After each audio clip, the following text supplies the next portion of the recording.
Assalamualaikum warahmatullahi wabarakatuh. Perkenalkan, nama saya Muhammad Noval dari kelas 10 MIPA 1 SMA Negeri 1 Pontianak akan menjelaskan tentang perkembangan Islam di Indonesia. Ada 3 teori masuknya Islam ke Indonesia, yaitu teori Gujarat atau India, teori Persia atau Iran, dan teori Arab. Terlepas dari perbedaan tahun, ada kesamaan di antara 3 teori tersebut. Dari teori tersebut, ketiganya sama-sama berpendapat bahwa perkembangan Islam di Indonesia dilakukan oleh para pedagang dan ahli agama atau sufi. Selain itu, penyebaran Islam di Indonesia dilakukan secara damai, bukan melalui peperangan. Banyak perubahan yang terjadi pada tatanan kehidupan masyarakat semenjak masuknya Islam. Penyebaran Islam di Indonesia semakin pesat setelah munculnya kerajaan-kerajaan Islam. Kerajaan Islam atau Kesultanan Bercorak Islam seperti Samudra Pasai sebagai kerajaan bercorak Islam pertama di Nusantara, Kerajaan Demak, Kesultanan Cirebon, dan lain-lain. Semenjak itu, perkembangan Islam di Indonesia terus mengalami peningkatan hingga saat ini. Indonesia pun menjadi negara dengan penduduk muslim terbesar di dunia. Salah satu bukti bahwa Islam juga berperan dalam konstitusi negara adalah redaksional pembukaan UUD 1945 alinea ketiga. Berikut perjalanan perkembangan Islam di Indonesia. Yang pertama, Islam masuk ke Indonesia. Ada 3 teori yang terkenal untuk menjelaskan poin ini. Namun ketiganya kurang lebih memiliki proses atau cara penyebaran yang sama, yaitu perdagangan, perkawinan, dan pendidikan. Yang kedua, munculnya kerajaan bercorak Islam.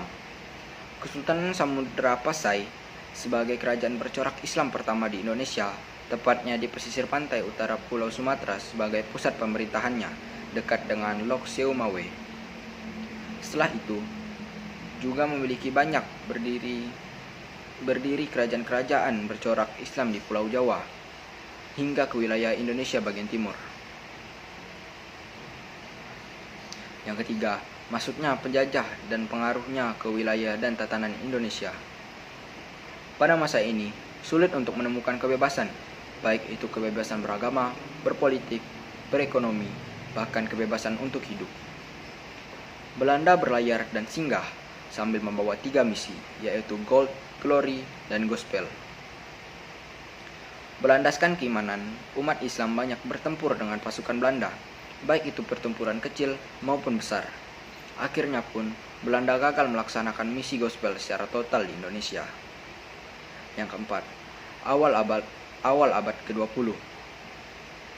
Umat Islam di Indonesia mulai mencoba bangkit, seiring banyaknya gerakan umat Islam untuk membebaskan diri dari kolonialisme dan imperialisme Barat secara global.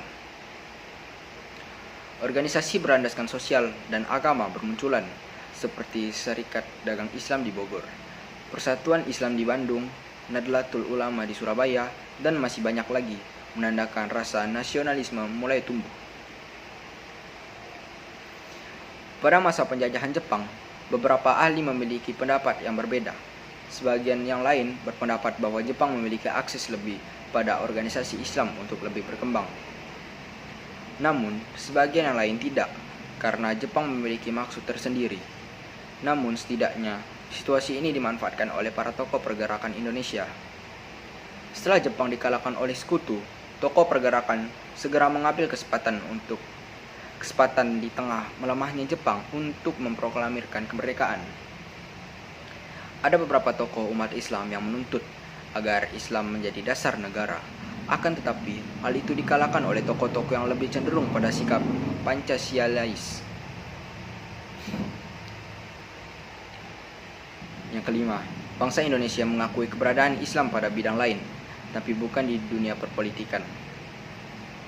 Akhirnya, banyak pertentangan dan perlawanan bahwa Islam anti pemerintah, seperti gerakan DI atau TII di beberapa daerah.